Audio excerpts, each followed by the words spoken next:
Ya betul ya? Ya. Ya, halo.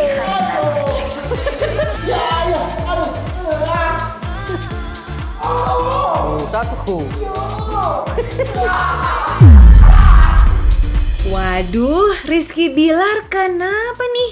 Ini Mas Rizky ini calon suaminya Lesti. Ah ini kemarin habis tunangan.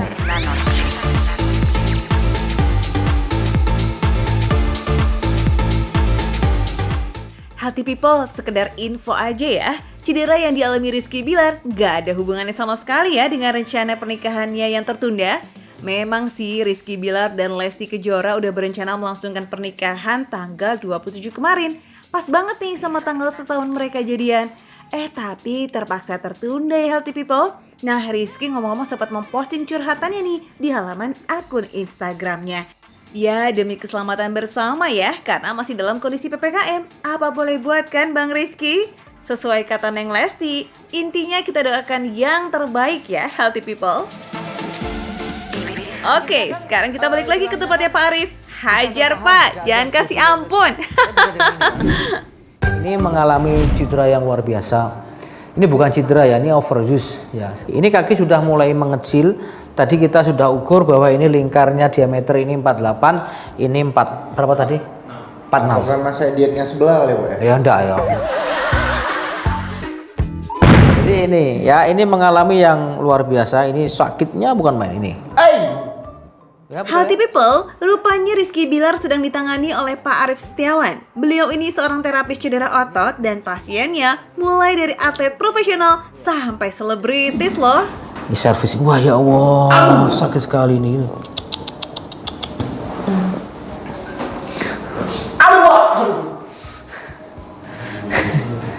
Sakit kan? Oke. Pengen sehat? Sekarang relax supaya selesai. Ini kalau nggak diselesaikan masalah besar. Nah loh, bahaya katanya kalau nggak dituntasin. Ya udah, jangan kemana-mana ya healthy people.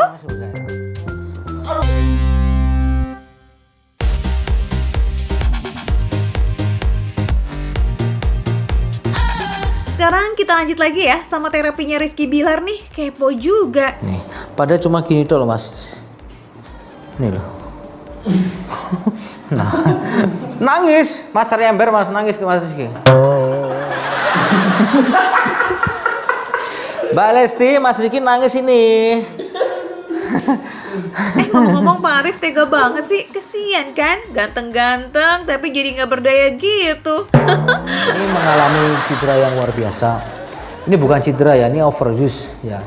Karena ini sudah lama ya, sudah berapa tahun? 2 tahun yang lalu. 2 tahun yang lalu. Awal ini. Ya sekarang ketiga kiri.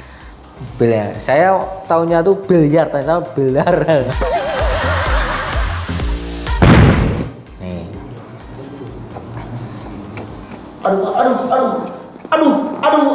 Aduh.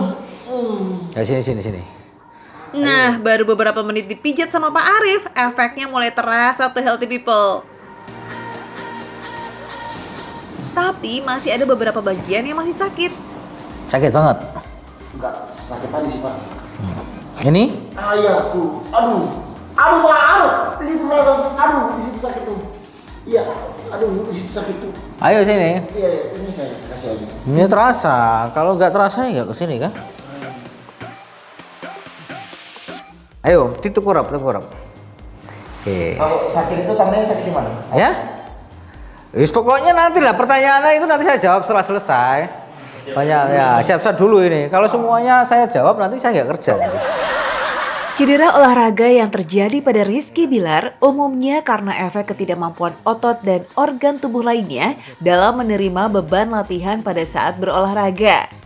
Entah beban yang terlalu sering berulang atau bisa juga karena kaget akibat lama tidak berlatih. Tapi nggak sakit tadi sih Pak. No, belum.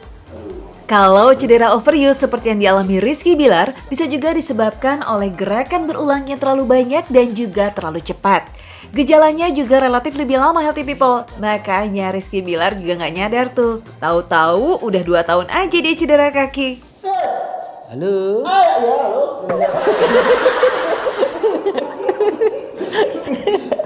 Ini nggak apa-apa, tapi ini sakit sekali.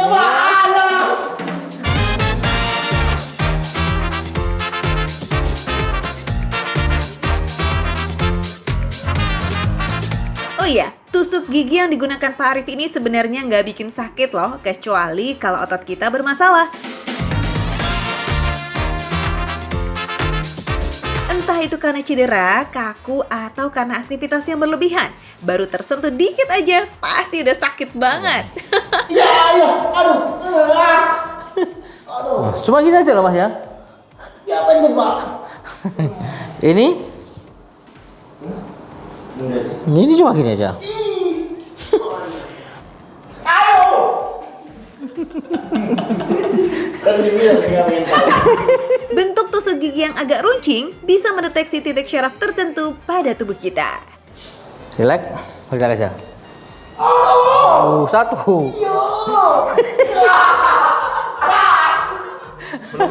Belum selesai. Tahan dulu sebentar. Oke, slow. Oke, apa, wes. Pada prinsipnya, pijatan yang dilakukan Pak Arif bertujuan untuk membuat rileks otot-otot yang kaku healthy people, sehingga peredaran darah akan kembali lancar. Pak Arif yang berdomisili di Semarang ini tidak langsung memijat bagian otot yang bermasalah healthy people, tapi memulai di bagian lain yang syarafnya masih saling berhubungan.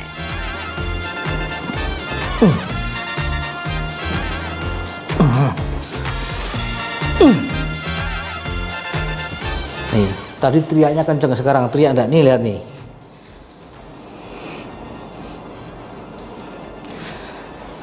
Halo. Ya, apa ya? Balik badan sekarang. Gimana rasanya? Masih ada nyangkut. Kenapa ya? Masih nyangkut? Iya, di sini di tengah. Oh, itu belum disentuh tadi. Kan sentuh kan sininya, ini belum. Ntar dulu, kita ini dulu. Itu gampang. Gampang. Ini Agak sedikit Pak. masih dikit ya, nggak seperti tadi kan? Ya, sama kan? Sama. Ya. Mas Rizky Bilar ini tadi adalah overuse. Ternyata artis hobinya juga main bola. Ini juga ada masalah di tangan juga. Tenang juga. Coba cek tuh tangannya. Oh ya, tangannya kasar. Kerja kerasnya. Ayo. Ini coba itu. Ini Udah kena tadi ya. jadi ini Mas Rizky ini mengalami overuse yang luar biasa. Ini sukanya hobinya bola.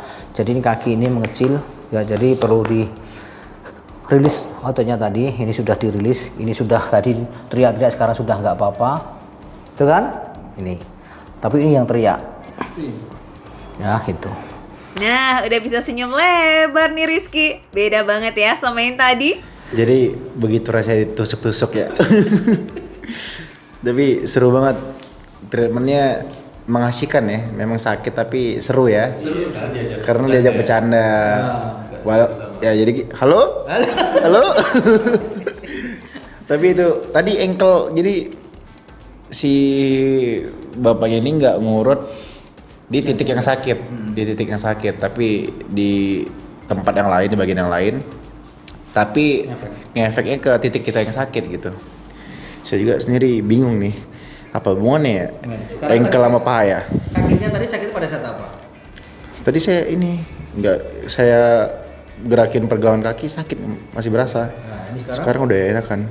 Terima kasih, semoga Mas Rizky sehat, jaya selalu. Jos dulu. Pak, ini buat kalian Iya, apa? Yang cedera-cedera yang menurut kalian belum bisa sembuh, mudah-mudahan dengan dibantu sama si bapak, bismillah mudah-mudahan sembuh. Bapak ya. siapa namanya? Pak Adi. Pak Adi. Impas dong, bapak tadi salah juga sama saya. Bapak Biliar, ternyata biliar. sama saya. Bapak.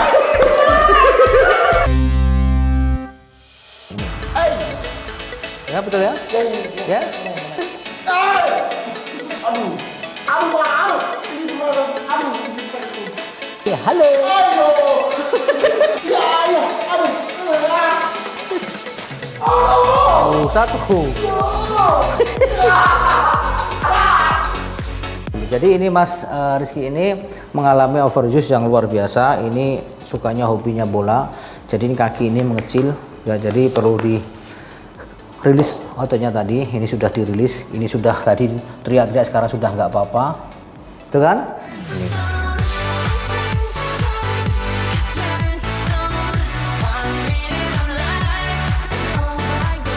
Healthy people, berulang kali tadi kan Pak Arif nyebut-nyebut overuse. Nah ini maksudnya aktivitas olahraga Rizky memang terlalu tinggi intensitasnya. Kan gue mau latihan nih nge-gym. Ya, jadi gue merasa gue yang kurang. Nge-gym itu tujuan lo adalah utamanya untuk hidup sehat. Badan bagus itu cuma bonus. Tuh, kalau gue berbadan bagus sih. Nah, sombong kali dia ini. Ya misalkan gue nge-gym nih, set. Gue juga bro, latihan gue setiap hari. Dan gue begadang mulu. Nah, itu bagus. Kalau untuk gue sendiri perlu nggak sih untuk asupan minuman susu? Kalau gua saranin cukup beli yang namanya whey protein itu aja. Yang jadi asupan lo yang jadi whey protein. Jadi badan mau jadi itu deh. Enggak, lo jangan berpikiran ini susu adalah suplemen ajaib. Lo kurang nih kebutuhan protein lo dari makanan. Nah, susu itu buat nambahin. Mantap, gua pertama kali latihan diajarin sama Bang Abdal. Kita mulai latihan, oke?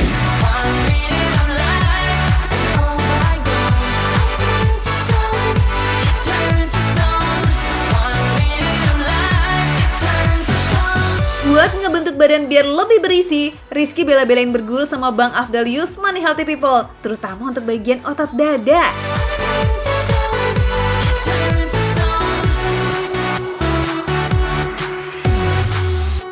What you and I shared was magical.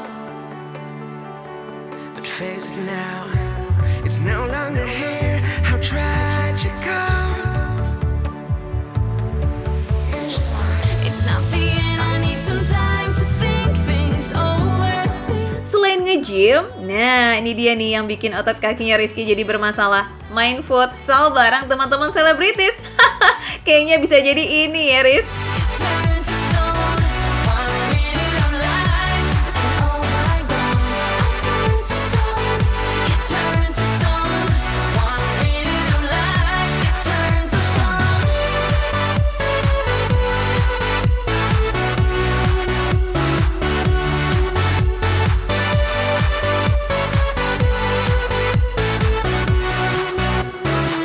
Eits, tapi ini bukan salah futsal atau salahnya teman-teman Rizky ya. Faktor cedera itu emang banyak penyebabnya, oke? Bisa jadi karena kurang pemanasan atau kurang istirahat atau maksain tetap olahraga di saat kondisi badan lagi nggak bagus.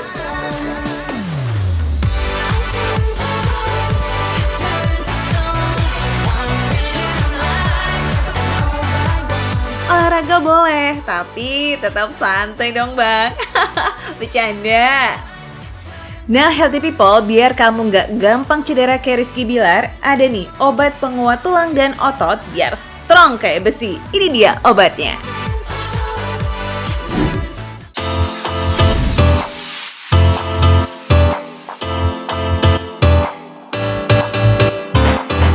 Memang harus diakui ya, mengkonsumsi sayuran belum jadi kebiasaan yang umum sejak kita kecil. Jangankan anak kecil, orang dewasa aja masih banyak yang gak doyan sayur. Contohnya aja sayur bayam. Nutrisi bayam kurang bagus gimana coba? Mulai dari vitamin A, vitamin B kompleks, vitamin C, vitamin E, sampai zat besi ada. Tapi berapa banyak sih yang suka sama sayur bayam? Makanya, mau gak mau kita harus pintar-pintar mengolahnya, ya kan? Coba deh bikin agar-agar bayam. Si hijau yang kaya dengan zat besi ini juga bisa loh dimasak jadi agar-agar.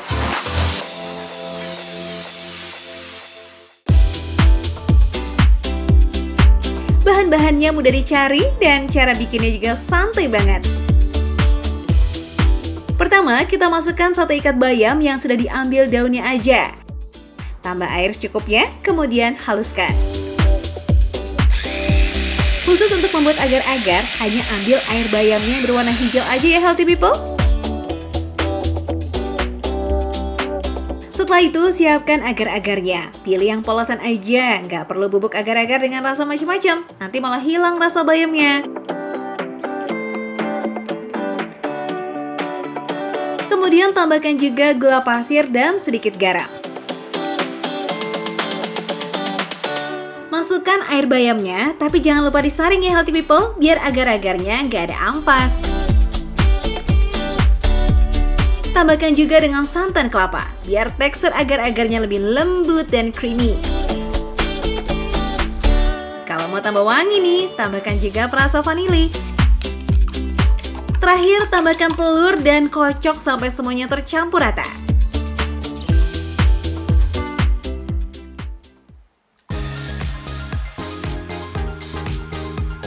Nah, semua bahannya udah siap nih healthy people. Tinggal masak aja ya sampai mendidih. Nah, biasanya kalau masak agar-agar harus sering diaduk-aduk kan?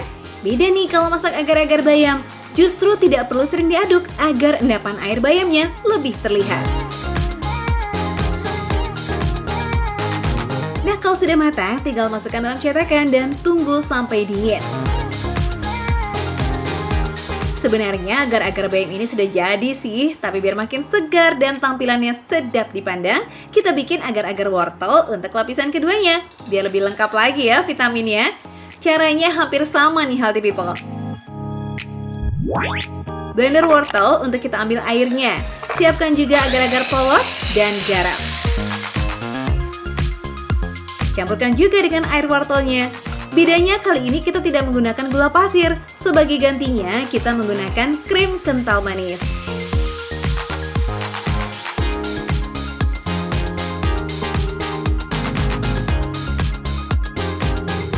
Ada juga tambahan perasa vanila dan mentega sebagai pengganti telur. Jadi teksturnya lebih lembut.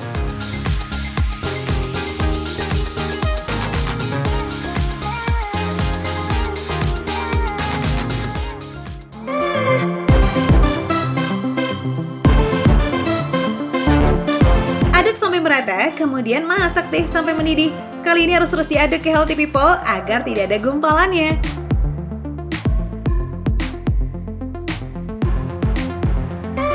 Setelah matang, tuang ke atas agar-agar bayam yang sudah mengeras agar jadi dua lapisan yang berbeda.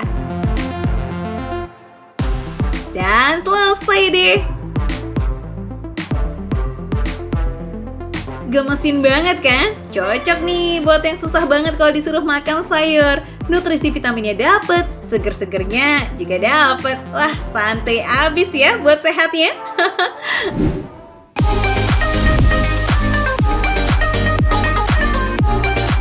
Selain menjadi bahan makanan yang menyehatkan, bayam juga bisa dijadikan masker untuk perawatan wajah.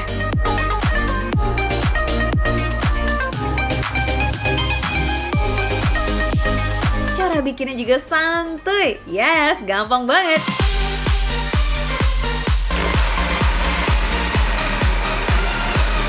Tinggal haluskan satu ikat bayam, kemudian kita saring. Nah, kali ini kita ambil ampasnya ya healthy people. Kalau mau memanfaatkan airnya sebagai jus sebenarnya juga bisa loh. Nah, setelah itu kita campurkan dengan madu secukupnya ya. Lalu aduk sampai merata. Bisa juga kasih tambahan susu. Tapi bayam dan madu aja sebenarnya udah cukup banget sih. Nah, sekarang langsung pakai secara merata ya pada wajah dan juga leher. Si hijau ini memang memiliki banyak nutrisi seperti vitamin dan mineral yang bagus banget untuk kesehatan kulit. Ada juga tuh kandungan beta-karotennya yang bisa membantu memperbaiki kerusakan kulit. Belum lagi tambahan madu murninya, ini bisa melengkapi nutrisi kulit pastinya dan menjaga kelembapan. Asal rutin dipakai minimal 2 kali seminggu nih, kulit wajah kamu pasti jadi lebih sehat, lembab, dan bercahaya.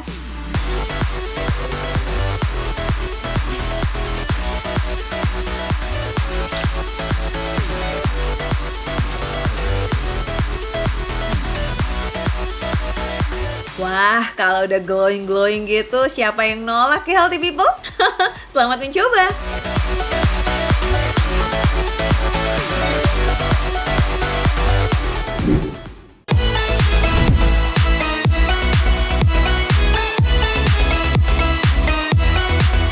Oh ya, ada satu lagi nih olahan bayam, namanya sup telur bayam.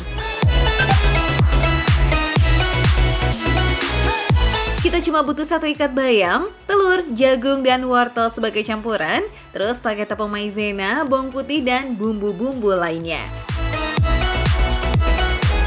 Pertama, ambil bayam bagian daunnya aja ya healthy people. Nah, kalau buat ibu-ibu, si hijau ini jelas merupakan sayuran yang mudah banget cara mengolahnya, ya kan? Santai pasti cara bikinnya. Nah, bahan tambahan lain nih seperti jagung dan wortel ini juga harus dipotong-potong dulu biar lebih cepat matang dan rasanya bisa menyatu.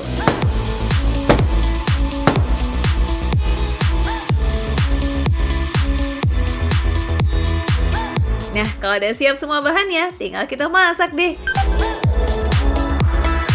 Seperti jenis sup lainnya, masak sup telur bayam ini juga cukup merebus semua bahannya menjadi satu. Mulai dari jagung dan wortel, kemudian tunggu sampai agak matang. Kedua jenis bahan yang kaya akan vitamin ini sengaja dimasukkan lebih awal, karena dibanding bahan lainnya, tekstur jagung dan wortel lebih keras, serta lebih lama juga matangnya. Nah, setelah itu kita masukkan telur ayam ya yang sudah dikocok sebelumnya. Oh ya, kocoknya pakai garpu aja nih healthy people, biar bentuk telurnya agak berserat gitu healthy people dan memanjang saat dimasak.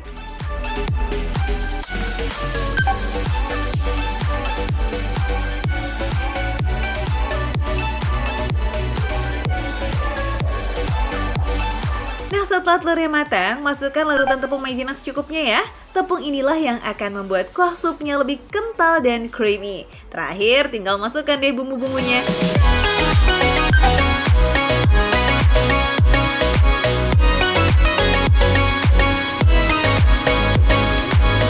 Sup telur bayam ini bisa juga dikonsumsi tanpa nasi sebagai makanan penghangat tubuh. Nah, ngomongin soal bayam, kan ada tuh ya yang bilang kalau sayur bayam nggak boleh dipanaskan lagi setelah dingin. Ini bener nggak sih? Karena kalau sayur bayam sering dipanaskan, nanti gizinya hilang dan menjadi racun. Seperti dia saat meracuni cintaku. Sayur bayam itu mengandung senyawa nitrat dan di dalam sayur bayam itu mengandung zat besi yang besar. Oleh karena itu, kenapa sayur bayam tidak boleh dipanaskan? Karena akan membahayakan tubuh kita dan akan membuat racun di dalam tubuh kita. Bener banget, jadi sayuran bayam itu nggak boleh dipanasin ulang. Walaupun makan sayur bayam pas anget-angetnya tuh sebenarnya enak banget, tapi kandungan nitrat dalam sayuran bayam itu bisa berubah menjadi nitrit ketika dipanasin ulang. Dan kandungan nitrit itu bahaya banget ketika dikonsumsi oleh tubuh kita. Itu bisa menjadi pemicu kanker, bahaya. Jadi jangan dipanasin ulang. Sayur hijau seperti sayur bayam tidak boleh dipanaskan berulang karena kandungan vitamin larut airnya seperti vitamin B dan C dapat menurun bahkan bisa hilang. Dan selain itu juga kandungan nitrat di dalamnya akan berubah menjadi nitrit dan nitrosamin yang berbahaya bagi tubuh karena bisa memicu kanker. Nah, ngomong-ngomong nih healthy people, siapa dari kalian yang suka berburu sumber vitamin C selama pandemi? Nah, kalau stok vitamin C di toko obat pada habis, ngapain bingung-bingung? Bayam ini kan mengandung vitamin C dan zat besi yang cukup tinggi loh. Jadi pas banget nih buat asupan menjaga imun selama masa pandemi.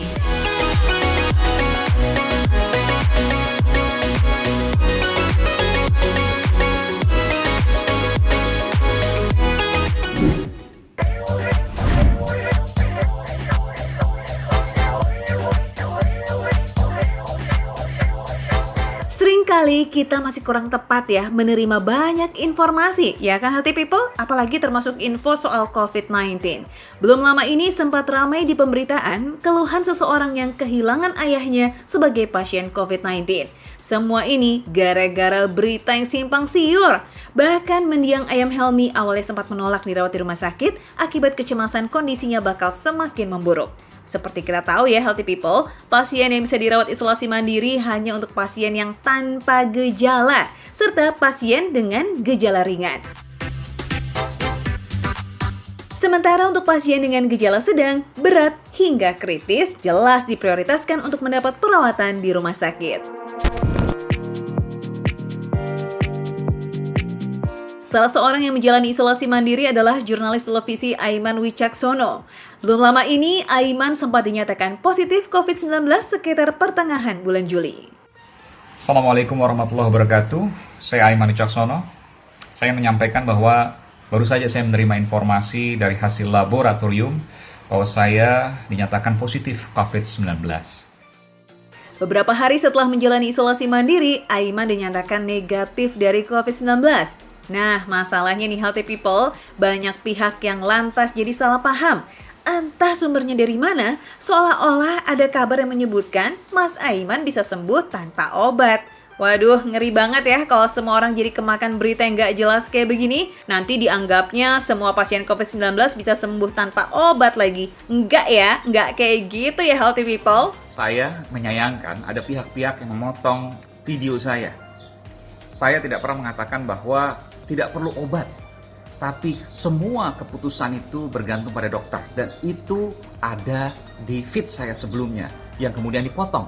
Dan informasinya jadi menyesatkan. Saya kebetulan, alhamdulillah, saya OTG, orang tanpa gejala. Tapi COVID ini bisa ringan pada satu orang, tapi bisa juga fatal bagi orang yang lain. Sehingga hati-hati menyebarkan informasi. Dan bagi kita, jangan langsung percaya pada informasi. Cek dulu, pelajari dulu, dan bila perlu, tanyakan pada ahli. Intinya, daripada nebak-nebak nggak jelas, memang lebih baik kita nanya aja ke ahlinya. Apa benar ada pasien yang isolasi mandiri bisa sembuh tanpa obat? Kalau healthy people ada anggota keluarga ataupun teman yang masih percaya bisa sembuh tanpa obat, memang butuh perjuangan ya untuk ngasih pengertian. Pada prinsipnya, penyakit COVID-19 ini adalah penyakit yang disebut sebagai self-limiting disease. Jadi, penyakit ini secara umum sebenarnya dapat sembuh sendiri, namun ada beberapa faktor yang dapat menyebabkan penyakit ini menjadi tidak dapat sembuh sendiri. Jadi ada faktor internal dan faktor eksternal. Contohnya adalah misalnya seberapa besar atau seberapa banyak virusnya masuk ke dalam tubuh dan apakah ada beberapa komorbid pada pasien yang dapat menyebabkan penyakit ini menjadi berat. Tapi ngomong-ngomong nih Dr. Reza, emang obat COVID-19 tuh udah ada ya? Bukannya obat COVID-19 itu belum ditemukan sampai sekarang? Nah, memang betul pengobatan COVID-19 ini secara garis besar belum ada. Pengobatan antivirus ini tentu masih dalam tahap penelitian dan memang ada beberapa penelitian yang menyebutkan bahwa antivirus ini terbukti bermanfaat. Namun ada juga penelitian yang membuktikan bahwa pengobatan ini masih tidak ada manfaatnya untuk penyakit COVID-19 ini. Nah, secara garis besar pengobatan yang diberikan adalah vitamin seperti vitamin C, vitamin D, dan zinc. Kemudian juga diberikan antivirus, anti radang. Kemudian jika pada kondisi-kondisi tertentu seperti kondisi kritis dapat diberikan anti monoklonal antibody namanya, seperti yang sering diedarkan di berita namanya Actemra atau Gamaras. So, PR kita nggak cuma menjaga kesehatan diri dan orang-orang di sekitar kita ya healthy people, tapi juga menjaga diri dari berita yang nggak jelas sumbernya.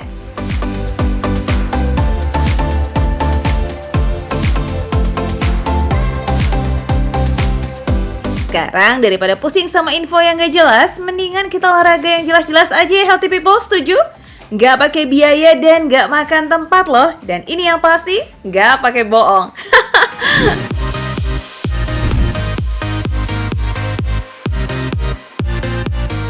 Nah, buat yang pengen olahraga tapi ngirit tempat sama ngirit waktu, bisa nih cobain olahraga dengan gagang sapu. Iya, sapu. Gerakannya jelas santuy, yes, gampang banget. Seperti gerakan ini nih, yang berfungsi untuk melatih otot tangan dan perut. Exhale, and then balik, and then exhale, and then inhale, exhale, inhale. Ada juga gerakan yang bisa bikin perut samping kita jadi lebih kencang healthy people. Telinga Anda. Dari sini, kunci perut, kunci bokong Anda, lalu gerakanlah ke kanan. And then exhale when you go back. And then inhale. And then exhale. Nah, kalau gerakan yang ini, fungsinya melatih otot bagian bokong dan perut. Posisikan, arahkan bokong Anda ke belakang. And then exhale as you go up. Inhale, exhale. Selain itu, ada juga gerakan melatih otot lengan dan bahu. Wide grip di sapu Anda, posisikan sedikit di belakang telinga Anda. Dari sini, sama. Kita squat ke bawah, inhale, and then exhale. Nah, kalau healthy people suka ngeluh lengannya kendor atau bahunya agak bongkok, gerakan ini jelas layak banget nih buat dicoba. Kuy, dicobain ya. Ini kan hari Minggu, jangan cuma mager aja, oke?